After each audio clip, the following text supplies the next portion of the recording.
The massive lecture hall of the Galactic Academy fell silent as Professor First stepped onto the floating platform.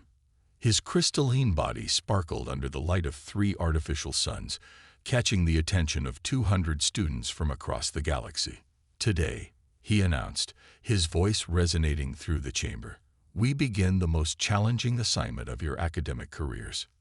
In the middle row, Blue shifted nervously in her water-filled environment pod. As a liquid-based life form, she needed constant hydration to maintain her wave-like form. Next to her, Stone sat completely still, his rocky exterior showing no emotion, though tiny pebbles occasionally fell from his shoulders, a sign of excitement in his species. On Stone's other side, Spark crackled softly in their containment field, their energy form pulsing with curiosity. "Your assignment," Professor First continued, "is to study the most dangerous classified planet in known space." He paused for effect. "Earth." The lecture hall erupted in shocked whispers. Several students changed colors, others emitted distress signals, and one crystalline being in the front row actually cracked from anxiety. Blue's liquid form rippled with concern. She had heard stories about Earth since she was a tiny droplet. Her homeworld was a calm ocean planet with perfectly regulated temperatures. Earth, by comparison, was chaos incarnate. "Professor," Stone spoke up, his voice grinding like moving boulders, "isn't Earth classified as a Class 12 Deathworld? It's restricted for academic research." Professor First's crystal structure brightened. "Correct. However, the Galactic Council has granted our institution special permission for theoretical research. You will work in teams of 3 to analyze Earth's conditions and its dominant species, humans." Spark's energy form flickered rapidly. "But Professor, my databanks indicate Earth experiences extreme temperature variations of over 150 degrees. How can anything survive there?" "That," Professor First replied, "is exactly what you'll be studying. And those temperature variations are just the beginning.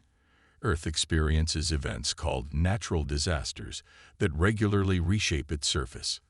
Its gravity is crushing, its atmosphere is highly reactive, and it orbits an unstable nuclear furnace they call the Sun." The professor began assigning teams. When he reached Blue's name, she felt her liquid form tremble. "Blue, Stone, and Spark. You 3 will work together." Blue looked at her new teammates. They were as different as life forms could be. She was liquid, Stone was solid, and Spark was pure energy. Yet somehow it made sense. Each of them came from extreme environmental classifications, even if none were from anything close to a death world. After class, the 3 gathered in a specialized study pod that accommodated their different biological needs. Blue's water tank merged seamlessly with Stone's pressure chamber and Spark's containment field. "I accessed the preliminary data package," Spark announced, their energy form creating patterns of light. "Earth's dominant species doesn't make sense. Humans are classified as warm-blooded mammals, but they live in every climate zone on their planet." Stone rumbled thoughtfully. "My species can survive extreme conditions, but we don't adapt. We simply endure. These humans, they change their surroundings and themselves." Blue swirled anxiously in her tank. "What's most frightening is their relationship with water. They can't breathe it, yet they build vessels to travel through it. They even swim in it for entertainment." "Entertainment," Spark flickered. "That's another strange concept. They intentionally place themselves in dangerous situations for fun." The 3 students spent hours reviewing the initial data. They learned about human cities that existed in frozen wastelands and burning deserts. They studied human activities like mountain climbing and skydiving with a mixture of horror and fascination. As the study session ended, Blue gathered her courage to share a thought. Maybe that's why Earth is classified as a death world. Not just because it's dangerous, but because it created a species that doesn't fear danger. Stone and Spark considered this in silence. Around them, the Academy's safety systems hummed efficiently, protecting each student according to their specific needs. Outside their window, The carefully regulated artificial environment maintained perfect conditions for all life forms. None of them yet understood that they were about to learn why Earth wasn't just a death world. It was the Deathworld. And its inhabitants were about to challenge everything they thought they knew about survival, adaptation, and the very nature of life itself. The Academy's central data hub glowed with soft light as Blue, Stone, and Spark began their second day of research. Their study pod was surrounded by floating screens showing Earth's various environments. "This can't be right," Blue said, her liquid form swishing back and forth in agitation. "The data shows that in some regions of Earth, water falls from above as a solid." Stone moved closer to the screen, small rocks crunching under his weight. "It's called snow. But that's not the strangest part. In these same regions, humans build temporary shelters from this frozen water and sleep in them. For fun." Spark's energy form pulsed with confusion as they brought up another data set. "Look at this. Humans experience something called seasons. Their planet's temperature can change by 40 degrees in the same location over a few months. And they just adapt." The three students have been working nonstop since receiving their assignment.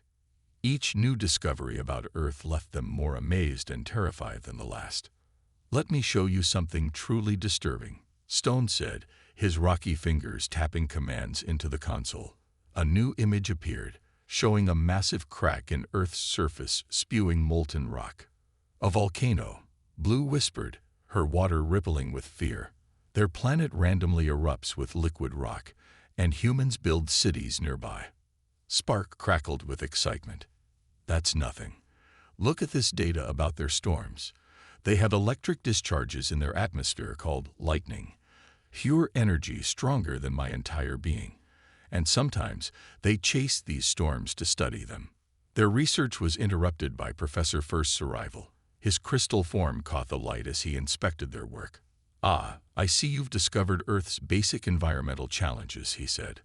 "But have you looked at the humans themselves?" Blue brought up the human biological data. The three students stared at the screen in silence. "Their bodies are mostly water," Stone noted, "but they walk around in the open air without any protection. Their internal temperature must remain within a very narrow range to survive." Spark added, "Yet they can function in environments far beyond these limits." Professor First's crystal structure sparkled with approval. "And what about their physical capabilities?" Blue manipulated the controls, bringing up comparison charts. "They're not particularly strong compared to many species. Their skin can be damaged easily. They have no natural weapons like claws or armor. By all logic, they should be prey animals. Yet they became the dominant species," Stone rumbled. "How?" The professor pointed to another data set. "Perhaps you should look at their endurance statistics." The three students pulled up the new information. What they saw made Blue's water form still completely, caused Stone to shed several pebbles in shock, and made Spark's energy field flicker rapidly. This is impossible," Blue said. "According to this, humans can continue moving for hours, even days. They can repair broken bones while still using them. They can survive the loss of entire limbs." Stone's rocky form creaked as he leaned forward. "It says here they have something called adrenaline that can temporarily give them incredible strength and speed. They can lift vehicles off trapped people, continue fighting with severe injuries, and ignore pain that would incapacitate most species." Spark's light dimmed thoughtfully. "But that's not even their most dangerous feature. Look at their learning capabilities and tool use. They don't adapt their bodies to new environments. They adapt the environments to suit them." Professor First nodded. "Now you're beginning to understand. Humans don't just survive on Earth. They thrive there. Their bodies and minds evolved to turn every challenge into an opportunity." As the professor left, the three students sat in stunned silence, surrounded by images of Earth's hostile conditions and data about its remarkable inhabitants. "We've been thinking about this wrong," Blue finally said. "We've been asking how humans survive on a death world. But what if Earth's conditions are exactly what made humans so formidable?" Stone and Spark pondered this as they watched a video of humans running through a desert in something called a marathon, voluntarily pushing their bodies to the limit just to prove they could. Maybe, Spark flickered softly, we should be asking a different question. Not why Earth is classified as a death world, but why the rest of the galaxy fears its inhabitants. Stone finished, as pieces of gravel fell from his shoulders in realization. Blue's water form shuddered slightly. Their research had only just begun, but they were already starting to understand why Earth held such a terrifying reputation in the galaxy, and they had a feeling they'd only scratched the surface. The Academy's Advanced Simulation Laboratory hummed with power as Blue, Stone, and Spark prepared their first practical experiment. Their assignment had reached a crucial phase, creating a virtual model of Earth's conditions. All safety protocols are active, Spark announced, their energy form dancing through the control systems. The simulation chamber is ready. Blue floated nervously in her tank. Remember, we're only testing basic Earth conditions. No extreme weather, no natural disasters. Just a simple day on Earth, Stone agreed, his rocky fingers carefully adjusting the settings. Average temperature, normal gravity, standard atmosphere. The simulation chamber was the Academy's pride. A massive room that could recreate conditions from any known world.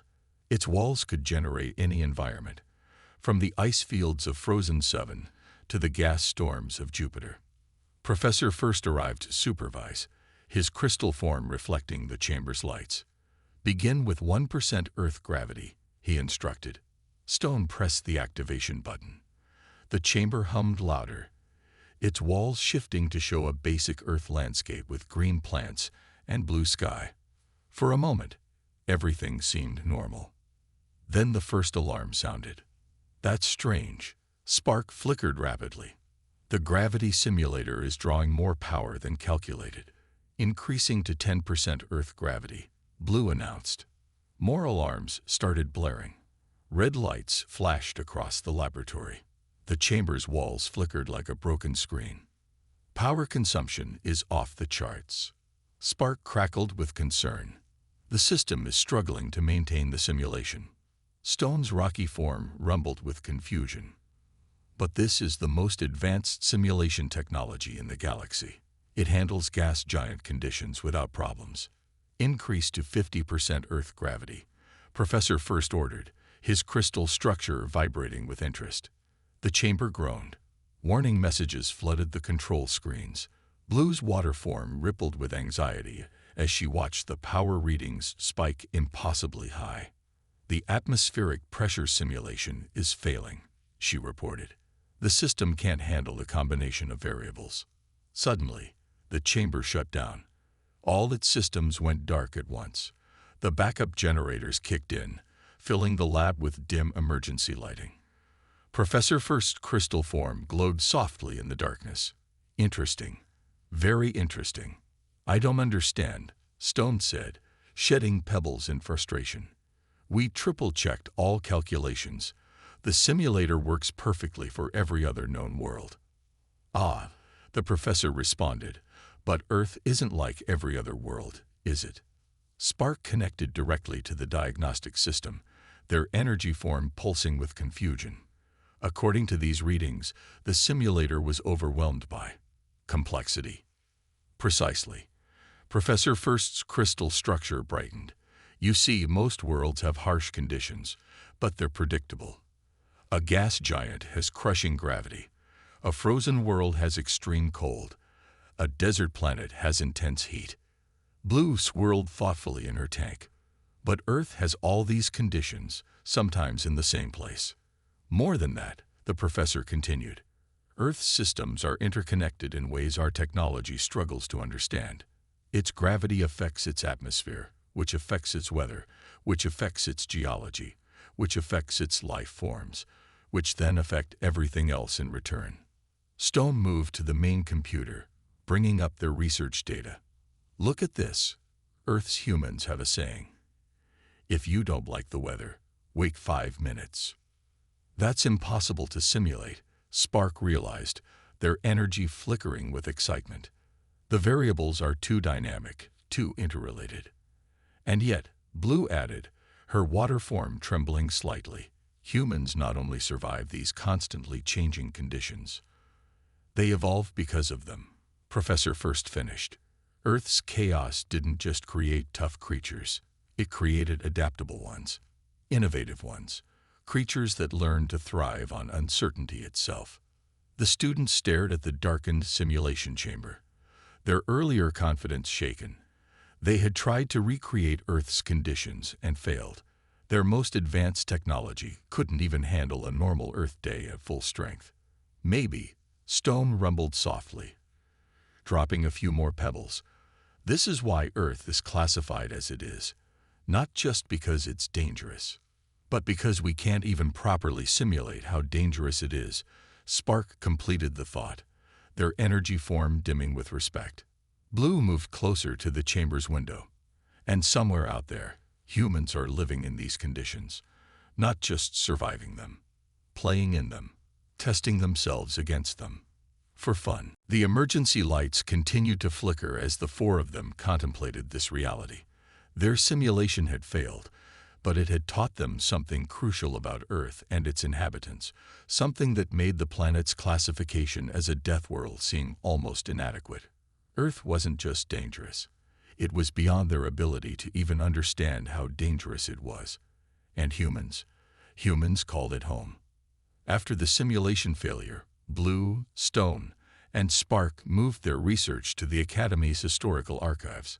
The vast room was filled with glowing data crystals, each containing records from different worlds. "I found something interesting," Blue said, her water form rippling with excitement. "It's a historical record of human conflicts." Stone rolled closer to her display screen, leaving tiny pebbles in his wake. "Their history of warfare. We've seen other species fight before. Not like this." Blue's water swirled faster. "Look at these numbers. Humans fought something they called world wars. Not just armies against armies, but entire continents fighting each other." Spark crackled with interest as they processed the data. "The scale is incredible. But what's more fascinating is how they fought in every possible environment." The screens around them filled with images of human warfare. Soldiers trudging through snow, fighting in burning deserts, battling in thick jungles, and even under the ocean. They adapted to each environment, Stone observed, his rocky surface grinding thoughtfully. When they couldn't survive somewhere, they built machines that could. Blue brought up another file. But here's what really caught my attention. After these massive wars, the opposing sides often became allies. They helped rebuild what they destroyed. They learned from each other. Speaking of learning, Spark flickered brightly. "Look at this timeline of human exploration." The screen shifted to show humans venturing into new territories. They crossed oceans in wooden boats, climbed the highest mountains, explored the deepest caves, and finally reached into space. "I don't understand," Stone rumbled. "Most of these expeditions had no practical purpose. They risked death just to reach places where they couldn't even survive." Professor First's crystalline form appeared behind them, glinting in the archive's soft light. "Ah, you've discovered humanity's most peculiar trait, their drive to explore." "But why?" Blue asked, her liquid form showing confusion. "Why climb a mountain that's trying to kill you?" The professor activated another data crystal. According to human records, one of their explorers answered that question. When asked why he wanted to climb their planet's highest mountain, he said, "Because it's there." The three students stared at the quote in silence. "That makes no sense," Spark finally said. "They do dangerous things just because they can." "Look at this," Stone called out, bringing up new data. "Humans have something called extreme sports. They jump from high places with fabric devices. They ride giant waves of water. They climb frozen waterfalls." Blue moved closer to the screen. "They do this for entertainment, not for research or resources." "Indeed," Professor First nodded, his crystal structure twinkling. "And notice how these activities evolved. What started as survival skills became challenges, then sports, then everyday hobbies. Spark accessed more historical files. Their entertainment media is just as telling. They create stories about exploring unknown worlds, fighting impossible creatures, and surviving disasters. They imagine even more dangerous situations than the ones they already face, Stone added, shedding pebbles in amazement. Blue suddenly pulled up a surprising statistic. According to this, humans spend significant resources preparing for dangers that haven't happened yet. They call it disaster preparedness. Most species run from danger, Professor First noted. Humans plan for it. They imagine it. They create stories about it. And sometimes they actively seek it out. The students processed this information, surrounded by countless records of human achievement and adventure. I think I'm starting to understand, Blue said softly. Earth didn't just make humans strong enough to survive its dangers. It made them curious about danger itself, Stone continued. And that curiosity, Spark finished, their energy form pulsing thoughtfully, drove them to constantly test their limits. Professor First's crystal form brightened. And what happens to a species that constantly tests its limits? The answer hit them all at once. Such a species would keep getting stronger, more adaptable, more innovative.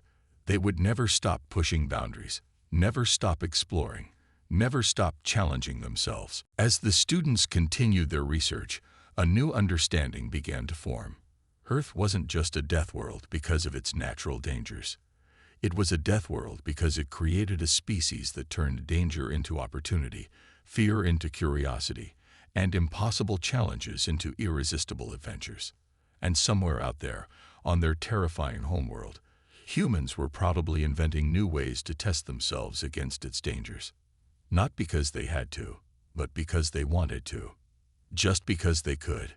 The Academy's biology lab buzzed with activity as Blue, Stone, and Spark worked on their latest discovery. Floating screens displayed detailed scans of human biological data, while a hologram of a human body rotated slowly in the center of the room. I think we've been looking at this all wrong, Blue said, her water form moving excitedly in her container. Look at these basic human traits: soft skin, no claws, no armor, limited strength. By all normal standards, they should be prey animals. Stone moved closer to the hologram, his rocky surface grinding thoughtfully. Yet they became the dominant species on a world full of much stronger predators. That's what's been bothering me. Spark flickered brightly. We need to run a complete evolutionary analysis. Professor First entered the lab just as Spark was accessing the main computer. His crystal form sparkled with interest as he watched the students' work. Running biological comparison now, Spark announced. The screens filled with data as the computer compared humans to other Earth species. Suddenly, all the screens flashed red. Error? Stone rumbled, dropping pebbles in surprise. What's wrong with the analysis? Blue rushed through the data. It's not an error. The computer can't classify humans properly because they don't fit any standard category. Professor First's crystal structure brightened. Explain. Look at this, Blue said, pulling up comparison charts. Humans have predator traits like forward-facing eyes and meat-eating capabilities, but they also have prey animal traits like social bonding and group cooperation. Spark connected directly to the database. Their endurance matches long-distance pursuit predators, but their social structure matches herd prey species. They can eat both plants and meat. They can be both nocturnal and diurnal. They don't fit in any single category. Stone studied the physical data. Their bodies are equally strange. They heal faster than most species their size. They can recover from injuries that would kill other animals. They can adapt to almost any temperature range with minimal protection. And here's the real breakthrough, Blue said, her water rippling with excitement. Most species evolve to fill a specific role in their environment. But humans evolved to fill any role. The lab fell silent as the implications sank in. Think about it, Blue continued. Most predators are built to hunt specific prey in specific ways. Most prey animals are built to escape specific predators using specific methods. But humans can hunt anything. Stone realized, shedding more pebbles. They can study any prey, create specific tools, and develop new hunting strategies. They're not limited to one method. Spark's energy form pulsed rapidly, and they can defend against anything. They observe predator behaviors, create protective tools, and develop countermeasures. They're not limited to running or hiding. Professor first moved to the central hologram. And what does this tell you about Earth itself? The three students looked at each other as understanding dawned. Earth didn't create specialized species, Blue said slowly. It created adaptable ones. And humans are the most adaptable of all. Stone brought up Earth's geological history. Their planet kept changing. Ice ages, warm periods, shifting continents. Species that couldn't adapt went extinct. But humans, Spark added, didn't just adapt to changes. They learned to predict them, prepare for them, and even use them to their advantage. Precisely, Professor First's crystal form glowed. And what happens when you take such a species and put them in contact with the rest of the galaxy? The implications made Blue's water form completely still. Stone stopped shedding pebbles. Spark's energy dimmed. They would adapt to any new situation. Blue whispered, any new technology, any new environment, any new challenge. They would learn from every species they meet, Stone added, taking each civilization's strengths and making them their own. And they would never stop improving. Spark finished. Never stop learning, never stop adapting, never stop evolving. Professor First nodded. Now you understand why Earth's classification goes beyond its physical dangers. The planet isn't just a death world because of its conditions. It's a death world because it created something the galaxy had never seen before, Blue concluded. A species that could become anything it needed to be. A species that doesn't just survive challenges. They actively seek them out, Stone said. And they always find a way to win, Spark added quietly. The hologram continued rotating in the center of the lab, but now the students saw it differently. They weren't looking at a primitive species that somehow survived on a dangerous world. They were looking at the ultimate survivor, a species that could adapt to anything, learn from everything, and turn every challenge into an opportunity. And they were just beginning to understand why that was so terrifying. In the Academy's testing chamber, tension filled the air. After their breakthrough discovery about human adaptability, Blue, Stone, and Spark had convinced Professor First to let them run one final, comprehensive physical comparison test. Are you sure about this? Professor First asked, his crystal form reflecting the chamber's bright lights. The last time we tried simulating Earth conditions, we nearly overloaded the system. This is different, Blue explained, her water form moving confidently. We're not trying to simulate Earth's environment. We're testing specific human physical capabilities against known species. Stone worked at the control panel, his rocky fingers carefully adjusting settings. We'll use real data from Earth's Olympic Games and survival stories. First test ready, Spark announced, their energy form brightening with anticipation. Loading endurance comparison. The chamber's main screen displayed a chart showing different species running distances. A marker representing the average human started moving. That can't be right, Blue said, her water rippling in disbelief. Humans just keep going. Persistence hunting, Stone rumbled. They chase prey until it collapses from exhaustion. Most predators sprint for short distances, but humans can run for hours. Professor First's crystal structure vibrated with interest. Next test. Spark loaded new data. Temperature adaptation. Most species can survive within a 20-degree range. Some exceptional ones manage 30 degrees. The screen showed humans surviving in temperatures from -50 to +50 degrees Celsius with basic protection. They call this camping and adventure sports, Blue added, her water form trembling slightly. They do this for fun. Stone brought up the strength tests. Their basic strength isn't remarkable. But look at this. Under extreme stress, humans can lift several times their normal capacity. Adrenaline response. Spark flickered excitedly. But it gets more interesting. Showing healing capabilities now. The screen's filled with medical data. Broken bones that healed while still in use. Survived injuries that should have been fatal. Recovery from massive blood loss. How is this possible?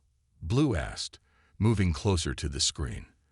Their healing factor isn't particularly fast, but they just refuse to stop functioning. Professor First pointed to another reading. Notice their pain tolerance. Most species shut down when severely injured. Humans can choose to override pain signals. Choose to. Stone dropped several pebbles in surprise. Pain is a survival mechanism. Ignoring it should be impossible. Spark connected to the database, pulling up more files.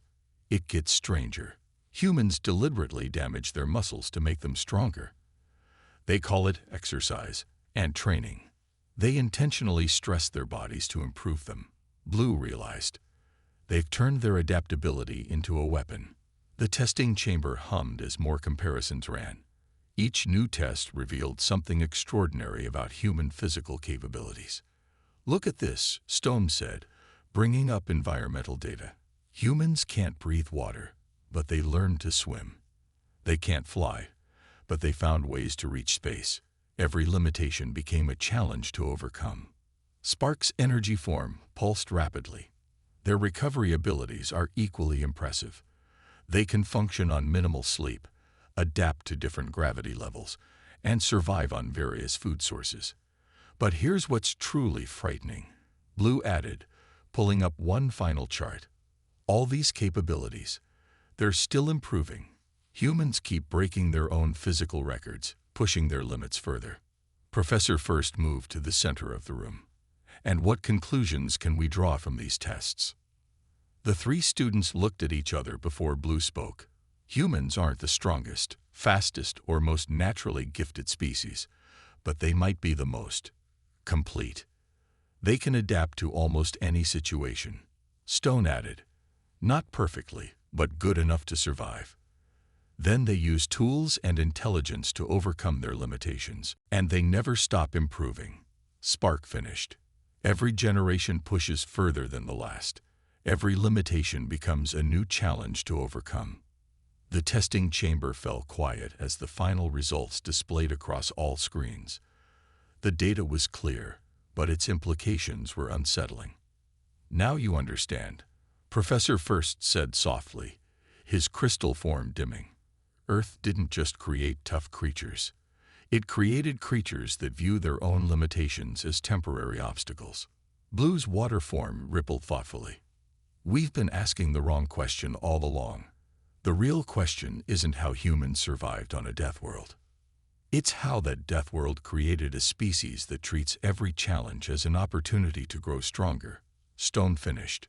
Spark's energy flickered one last time. And if this is what they became on Earth, they all knew the unspoken end to that thought. What would humans become among the stars? The testing chamber's screens continued displaying their results, but the numbers now seemed more like a warning than data.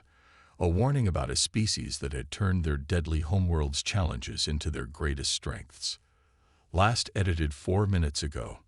The Academy's grand presentation hall was packed. Students and professors from every known species filled the room, their environmental pods creating a colorful mosaic of different habitats. At the center stage, Blue, Stone, and Spark prepared to present their findings about Earth. Professor First's crystal form sparkled as he introduced them. These students have spent the past cycle studying Earth. Their conclusions may change how we view this Deathworld and its inhabitants. Blue's water form moved forward, surprisingly calm despite the crowd. We began this research thinking we would study Earth's dangerous conditions. Instead, we discovered something far more significant. The main screen activated, showing their compiled data. Stone's rocky form moved next to Blue, only a few nervous pebbles falling from his shoulders. Earth isn't just a Deathworld because of its natural hazards, Stone explained. It's a death world because it created humans, a species that thrives on overcoming challenges. Spark's energy form pulsed brightly as they connected to the presentation system. The screens filled with their research findings. Consider these facts. Spark began. Humans survived ice ages by mastering fire. They conquered the seas by building ships. They overcame the sky by creating flying machines. Every limitation became an invitation to innovate. The audience murmured as images of human achievements filled the screens. Blue continued, her water rippling with conviction. Most species evolved to fit their environment. Humans change their environment to fit their needs. When that's not possible, they adapt themselves. But here's what makes them truly unique, Stone added, his voice grinding with emphasis. They do this not just for survival, but for entertainment. They climb mountains because they're there. They explore caves because they're dark. They venture into space because it's unknown. Spark displayed their simulation failure data. Our most advanced technology cannot even properly model Earth's conditions. Yet humans don't just survive there. They find ways to have fun there.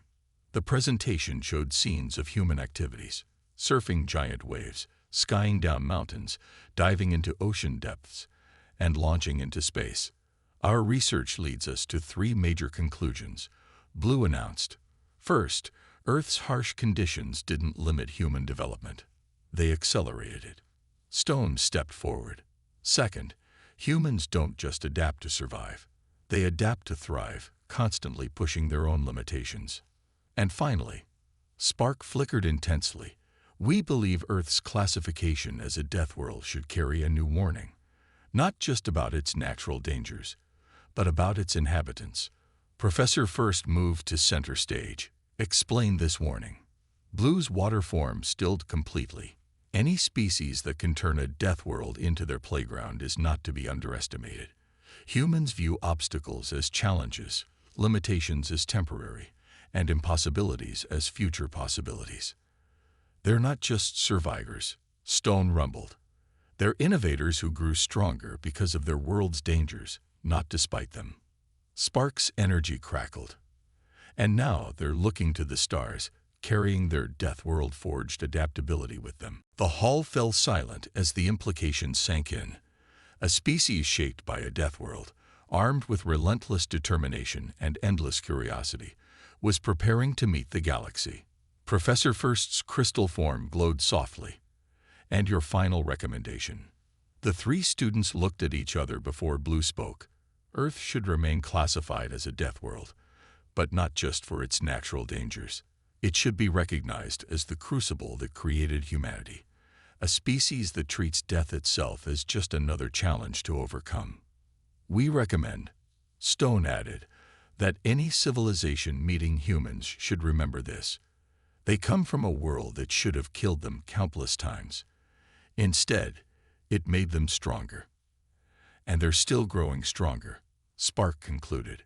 Still adapting, still pushing limits, still seeking new challenges. Earth didn't just create survivors, it created conquerors of the impossible. As their presentation ended, the hall erupted in discussion. The implications were clear to everyone. Somewhere out there, on a planet that the galaxy classified as too dangerous to visit, humans were probably inventing new ways to challenge death itself. And soon, very soon, they would bring that death world-forged determination to the stars. Blue, Stone, and Spark looked at each other, knowing they had discovered something far more significant than a dangerous planet.